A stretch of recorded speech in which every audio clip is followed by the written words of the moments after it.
The Muslim community in Columbus consists of a lot of Indo-Pakistanis who are mostly, liberal, and it's really hard to paint the whole community with a paintbrush, but most of them are. And then we have a lot of Iraqis who are mostly conservative, and then we have a lot of Somalis who are mostly conservatives, and we have Arabs who are split right down the middle. And what else we got?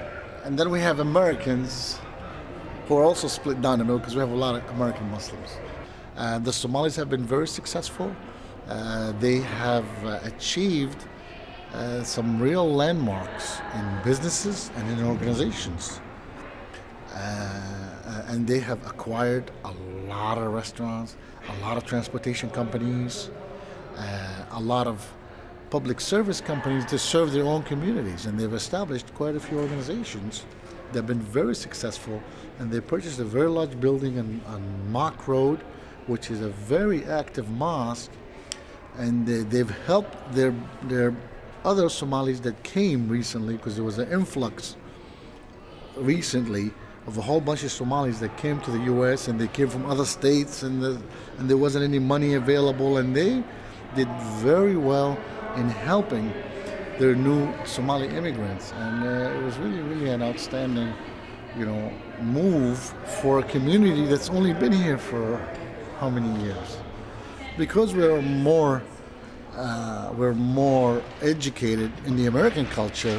We don't, we're not so scared of the American culture. Some of the new, immigrants might have a little bit of apprehension of American culture. Oh, they're coming here to do something to us. We don't have that because we're American, and we know that, the U.S. is open for any group. Everybody thinks that, oh, we're immigrants. Well, the U.S. is made from immigrants.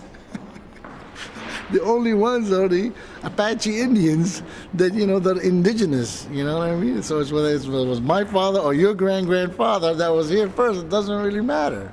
But they don't realize that, okay?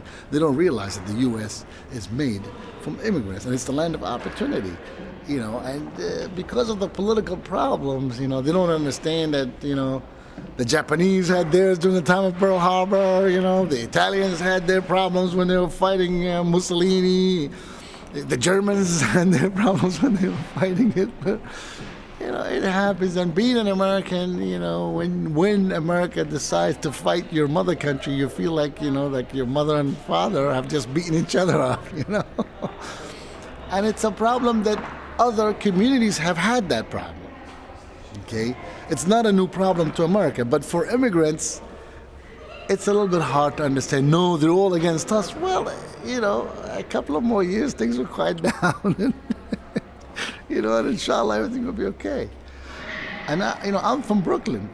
The largest amount of Jewish community in the United States is Brooklyn, New York, is where I'm from. I had Jewish teachers, Jewish neighbors, Jewish friends. We never killed anybody in Brooklyn. Why is that? Because we're equal. Give everybody justice, and nobody has a reason. And nobody necessarily is going to like this. Because a lot of people are not going to like it.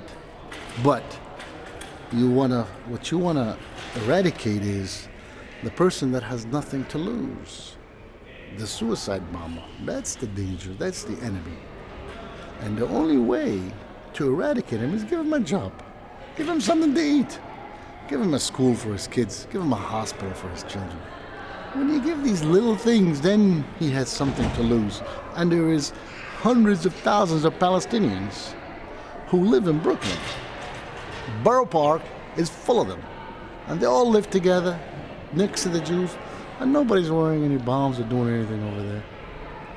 So the issue is justice.